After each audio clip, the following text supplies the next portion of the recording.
This video lesson is going to set us up for genre study. The literature that we read can be classified into two main categories. We most frequently classify what we read into fiction and nonfiction. For this lesson, we'll set up our notebooks so that we can classify what we read and create lists. While all nonfiction is essentially informational text, for now we'll break the nonfiction category into a broader informational text category, and then biographies, autobiographies, and memoirs. Biographies, autobiographies, and memoirs have what we call narrative structures. That is, they follow a traditional sequence that includes a beginning, a problem, a series of events, a resolution or solving of the problem, and an ending. Narrative, narrator. Now, moving on to fiction, we can take a look at our fiction, which is all pretty much narrative, and it's what we categorize into not real. However, fiction can feel very realistic.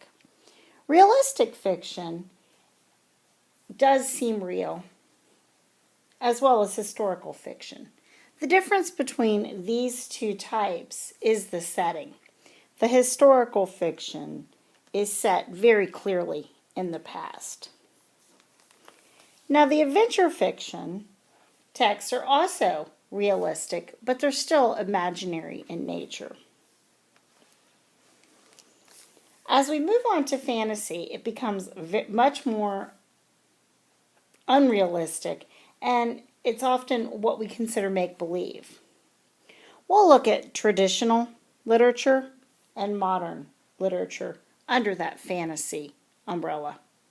Our traditional literature has its roots before print, when stories were told, that is, orally. These are stories that originally were passed down through generations.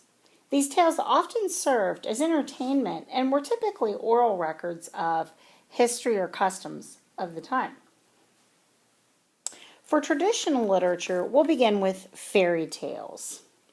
Fairy tales usually involve magic, a hero or a heroine, an adventure, and then, often, a happily ever after ending. I'm sure you can think of a few right now.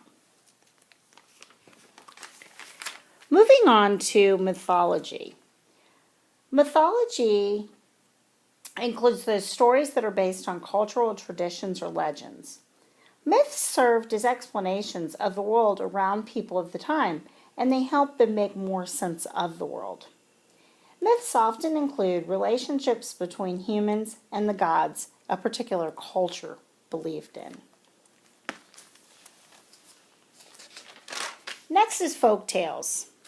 Folktales feature ordinary folk or people.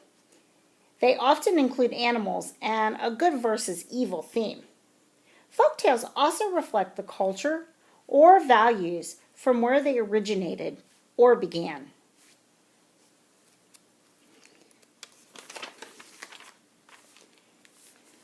Fables, then, are usually short, and they're intended to teach a lesson or a moral. Usually the characters are not human. Finally, we'll include nursery rhymes with our traditional literature. If you research some of the origins of your favorite nursery rhymes, you might be quite surprised. And so we're leaving room in our notebook so that we can list the different categories of literature that we come across in the texts that we read. This will be a genre study for us this year.